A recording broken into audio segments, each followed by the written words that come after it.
The day my husband, Richard, was lowered into the ground, the sky was a gray sheet of sorrow. People whispered condolences, their eyes filled with sympathy, but none of them could understand the storm raging inside me.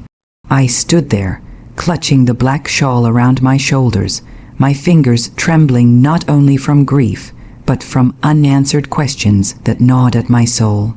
For 23 years of marriage, Richard was my compass, my protector, my partner. At least that's what I allowed myself to believe.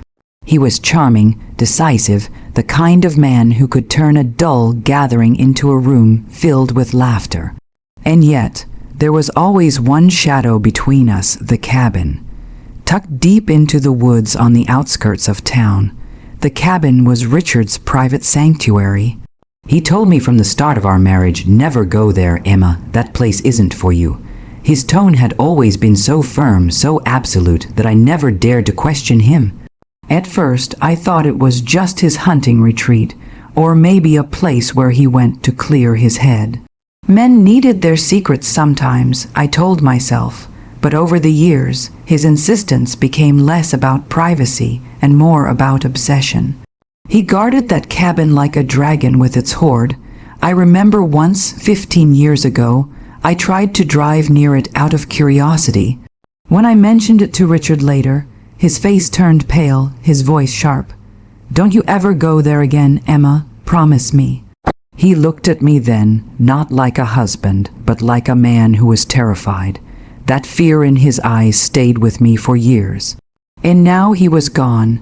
In the silence of our empty house, I couldn't escape the thought, what had he hidden there? It felt as though his ghost hovered over my shoulder, whispering warnings.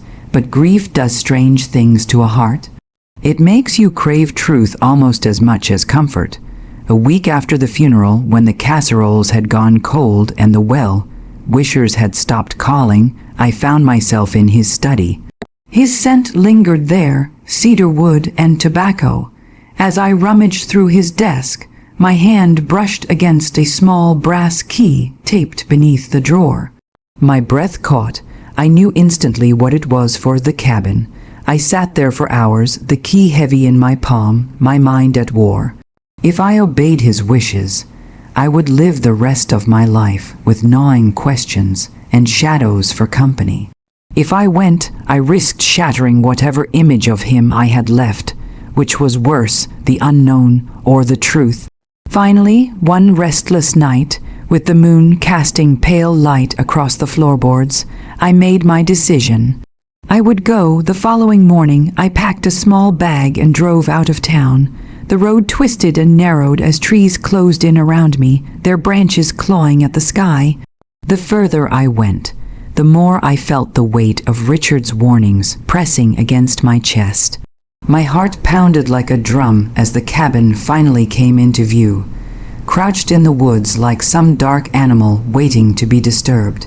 It looked harmless enough, a weathered wooden structure with a sagging porch and moss creeping up the walls. But the silence surrounding it was suffocating. No birds sang, no wind stirred the leaves. It was as though the forest itself held its breath. I stepped out of the car, clutching the brass key tightly. My legs shook as I approached the door, the wood groaning under my weight. The key slid into the lock with eerie ease, and for a moment I hesitated, my hand frozen on the handle. Crossing this threshold meant more than opening a door. It meant opening a chapter of my husband's life he had spent decades keeping locked away. I took a deep breath, turned the key, and pushed the door open. What waited for me inside would begin to unravel everything I thought I knew about the man I loved. The air inside the cabin was thick with dust, carrying the stale scent of years gone by. My first step onto the wooden floor made it groan beneath my weight, as though the house itself resented my intrusion. Light spilled in through grimy windows, revealing motes of dust that danced like restless spirits. At first glance, it looked ordinary, a living space sparsely furnished with a small table, a few chairs, and a worn-out couch. But there was something unnatural about how clean it all appeared. The dishes on the counter weren't covered in cobwebs, the blanket on the couch looked freshly folded, and a faint trace of cigarette smoke lingered in the air. Someone had been here, recently. My pulse quickened. I moved slowly, afraid that the silence would shatter if I breathed too loudly. My eyes darted to a locked trunk in the corner of the room. The brass key I had found in Richard's study still lay warm in my pocket, but when I tried it, it didn't fit. The lock resisted, stubborn and secretive, as though guarding something precious. My gaze swept the walls. That's when I saw them, photographs. They were pinned up carefully, one beside another, forming a mosaic of a life I didn't recognize. Richard's face appeared in many of them, but never with me. In one, he was standing by a lake, his arm around a woman with dark hair and piercing eyes. In another, he was holding a little boy no older than 5, a boy with his jawline, his smile. My breath hitched, my knees almost buckling beneath me. "No," I whispered, my voice cracking in the silence. Each photo was a knife. Each smile, each tender glance, cut deeper than the last. The man who had sworn fidelity, who had sworn his soul to me at the altar, had built an entire second life within these 4 walls. I stumbled back, my hand pressing against my chest, as though to hold my heart together. Rage and grief warred inside me. I wanted to rip the photos from the walls, to tear them into pieces, but my body trembled too violently to move. My eyes fell to the table where a leather-bound journal lay open. Richard's handwriting sprawled across the page in his familiar, hurried strokes. I forced myself to read. March 12, she doesn't know. Emma never asks questions, bless her, but I can't keep this double life forever. The boy is growing. He asks about his father, and I can't bear the thought of him knowing the truth. If only I could be in 2 places at once. The words blurred as tears welled in my eyes. He wrote about me, she doesn't know. Emma never asks questions. My devotion, my trust, had been the very soil in which his betrayal had grown roots. I turned the pages, each entry carving deeper wounds. Plans for holidays with her, secret bank accounts, promises made to his second family. He hadn't just betrayed me, he had invested years into ensuring they thrived while I stayed blind. The floor creaked again, but this time not beneath my own weight. I froze, listening. The sound came from the hallway. Slowly I turned, my breath caught in my throat. There, against the dim light, a shadow shifted. "Who's there?" I demanded, though my voice shook. No answer. Only silence thick enough to choke me. I forced my legs to move, following the sound down the narrow hall until I reached a small bedroom.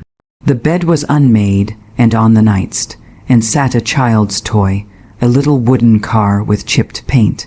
It was warm to the touch. Someone had been here not long ago. The hairs on the back of my neck stood on end. I backed out of the room, clutching the journal to my chest, my heart pounding in terror and fury. My husband's lies were no longer just shadows from the past. They were alive, breathing, lurking in the present. As I locked the door behind me and stumbled back to my car, one thought screamed through the chaos of my mind. Richard might be dead, but his secrets were very much alive. I couldn't sleep that night. The journal sat on my bedside table like a cursed relic, its pages whispering betrayal every time I glanced at it.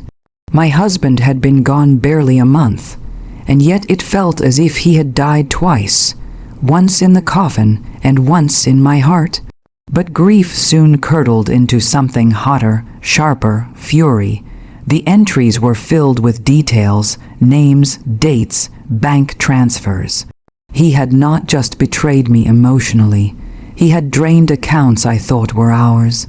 Land that had been passed down from my parents had been sold without my knowledge, the profits funneled into secret accounts.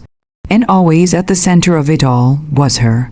Her name was Clara, the woman from the photographs, and the boy, Matthew. His son, the very idea of it made bile rise in my throat. Richard, my Richard, who had told me I was the only woman who had ever owned his heart, had fathered a child with another woman and hidden him away in that cursed cabin. But what sickened me most wasn't just their existence. It was that everyone else seemed to know. The first clue came when I visited Richard's oldest friend, Henry, under the guise of asking about old memories. As soon as I mentioned the cabin, his eyes flickered with guilt. His voice faltered when he said, "Emma, maybe some things are better left buried." I wanted to scream. Better for who? For me, who had lived in ignorance. For Richard, who had spent years lying. Or for Clara, who had been comfortably living off my sacrifice. I couldn't let it rest. 2 days later, I drove back to the cabin, determined to find her. The journal had mentioned she often came on weekends. My stomach churned with dread as I waited, hidden in the trees, and then I saw her, the woman in her early 40s, her dark hair tied back, walking up the steps with groceries in her arms. Behind her trotted a boy around 10 now, his laughter echoing in the still woods. It felt like my lungs had collapsed. He had Richard's dimples, his walk, his smile. I stepped out from the trees before I could stop myself. Clara, she froze, dropping the bag in shock. The boy clutched her leg, peering at me with wide eyes. "Who are you?" she demanded, her voice guarded, though her eyes betrayed recognition. "I'm Emma," I said, my voice cracking. Richard's wife, her face drained of color. Silence hung between us, heavy and poisonous. Finally, she spoke, her tone sharp. "So you found out?" The casual cruelty of it nearly broke me. She didn't apologize. She didn't even look ashamed. She only looked irritated, as though my discovery had inconvenienced her carefully built life. I confronted her with the journal, my voice trembling with rage. "He gave you my money. He gave you my land. He gave you everything that was supposed to be ours." Her lips curled into a smirk.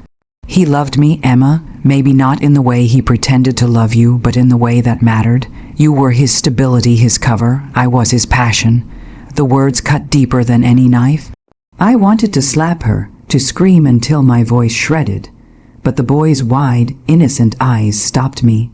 None of this was his fault. He was just a child born from deceit. So instead, I swallowed my fury and turned it into something far colder. "You think you've won. That journal is proof of everything: fraud, theft, lies. I'll make sure you lose it all." Clara's smirk faltered for the first time. She clutched her son's hand protectively.